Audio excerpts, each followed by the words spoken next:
With the rising popularity of virtual worlds, questions have been raised in both private conversations and public forums concerning the distinction between the two types of worlds. Is the Is the distinction distinction between real? real and virtual worlds a real distinction, or is it one that breaks down under close scrutiny? In this short clip that we've composed, we specifically question the distinction between real and virtual morality and bring up the distinction between real and virtual economies. On the topic of morality, a recent event in which a South Korean couple was convicted of abandoning their newborn baby for their virtual baby has horrified many, if not all, who've heard about it. However, upon closer examination of the morality of this situation, this shocking event may not be so shocking after all. Abandoning a baby? Are they amoralists? Well, to be amoral, you must be egoistic and not care about other people's interests at all. Some people may say that those people who abandon their life babies are amoralists because they're so selfish to not care about their own babies. Yet, those people do care about something. And whatever that something is very valuable to them. Not only to them, but to their sexual partner. And in this case, it's their virtual relationship. It's just another example of the problems between virtual and real-world assets. It really depends on where the emphasis is put on by an individual. In the case of the couple who abandoned care for their biological infant because of their obsession for raising their in-game virtual child in Prius Online, obviously their values and emphasis was centered around the online social life. For the couple, taking care of the virtual child in Prius Online took precedence over raising their real daughter, ultimately leading to a tragic death by malnutrition of the unnamed child at just 3 months old. But before jumping to any judgments about this, it is important to understand two main things. 1. The context of this incident, and 2. How an individual attributes their values. The couple was in a hopeless situation. Both had lost their jobs and they had given birth to a premature baby. Basically, they lost all the will to attempt to carry on a normal life in the real world. They emotionally attached themselves to the online world as a source of escape from reality. And for the couple, their virtual child and the virtual world of Prius Online were given more value and took precedence over the offline world and their little girl.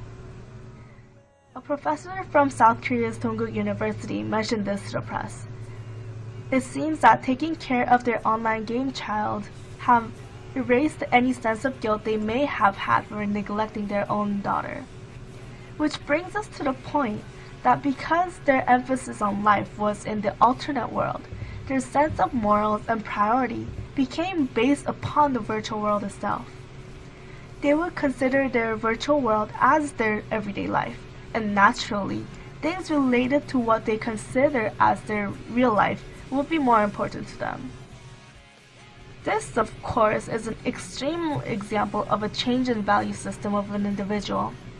Internet and gaming addiction does create confusion by blurring the lines between reality and the virtual world in terms of priority as the main arena where an individual carries out his or her own life.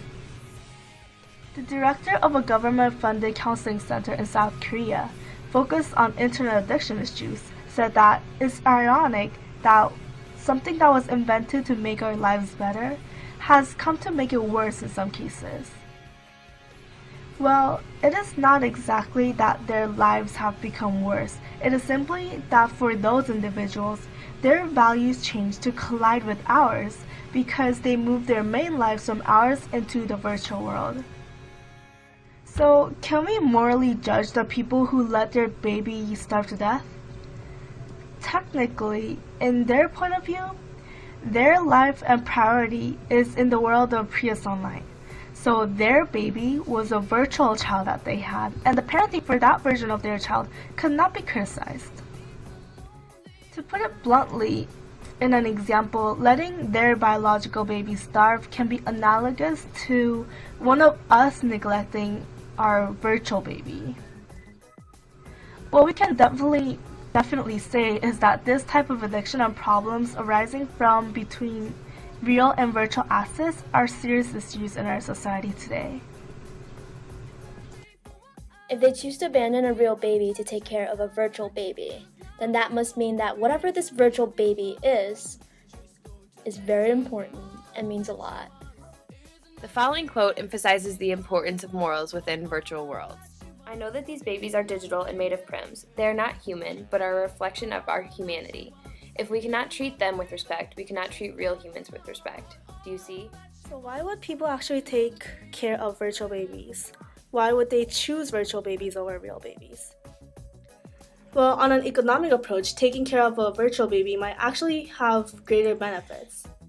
You see, if the utility gained from both real babies and virtual babies are equal, the cost of taking care of virtual babies are actually much less. Therefore, virtual babies are much better in utility and Often in much real beneficial. life,